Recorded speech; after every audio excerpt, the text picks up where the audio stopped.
हुए थे, मुझे हिप रिप्लेसमेंट सर्जरी हुई थी। बहुत डबल माइंडेड था। डॉक्टर्स ने कहा जाना चाहिए, नहीं जाना चाहिए, लेकिन उसके बाद भी मैंने जाने का निर्णय किया। मैं थैंक यू कहना चाहूँगा मेकर्स को, जियो सिनेमा को, एंडे मॉल को, जिन्होंने वाईकॉम 18 को, जिन्होंने मेरी मदद की वहाँ पर। और जब मैं घर में गया तो मुझे ऐसा लग रहा था शायद मैं 2 दिन रहूँ, हफ्ते भर रहूँ, लेकिन 4 हफ्ते वहाँ पर बिता के आया हूँ।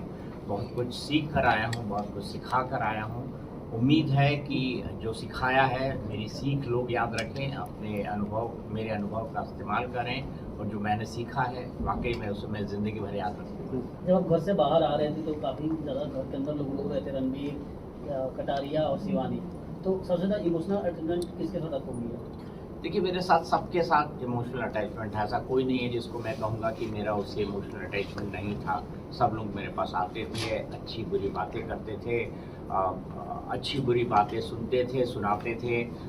हमारा एक रिश्ता था और वो रिश्ता समय के साथ डेवलप हुआ है। एक में ना बड़ा वक्त होता है, एक छत के अंदर रहना, इस डिजिटल युग में ना टीवी देखना, ना फ़ोन आपके पास, हमारे पास है था भी तो वो एक सर्टेन टास्क के लिए था, बाहर वाला के लिए वो फ़ोन दिया गया था।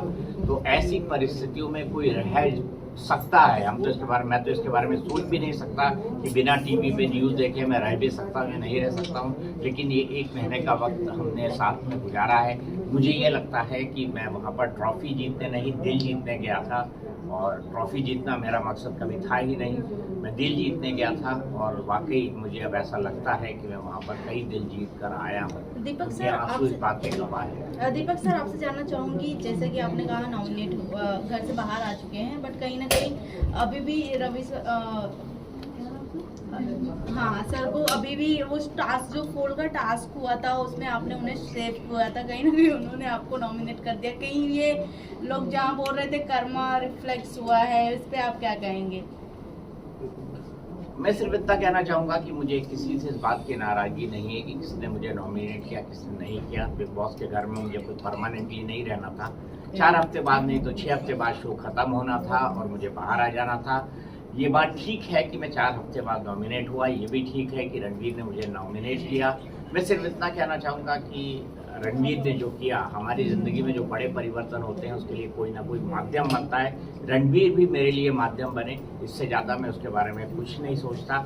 हाँ, अगर कोई कर्मा की बात कहता है तो मैं कहूँगा कि ये मेरे अच्छे कर्म हैं कि मैं इस विपरीत हालात में भी बिना किसी बड़ी मुसीबत के बिग बॉस में एक महत्वपूर्ण महीने बिता कर आया हूँ, और मैंने वहाँ से काफ़ी कुछ सीखा है।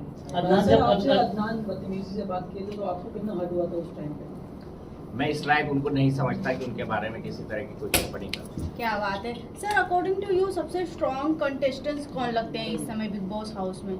मेरे ख्याल से बिग बॉस के घर में इस वक्त जितने भी लोग बचे हैं वो लोग बड़े काबिल हैं। जो अच्छा खेलेगा वो जीतेगा, और मुझे लगता है सभी इस काबिल है। अगर कोई हारेगा और जीतेगा भी तो उन दोनों का फासला बेहद कम होगा। सर, आपने रिश्तों की बात की, कहीं ना कहीं वही आपके बाहर आने का कारण नहीं बना, तो कहीं आपको नहीं ऐसा लगता कि आपकी जर्नी जो 4 हफ्तों की रही वो और लंबी हो सकती थी, बिकॉज आपको चाहने वाले काफी लोग थे, बट रिश्तों ने आपको डुबा दिया?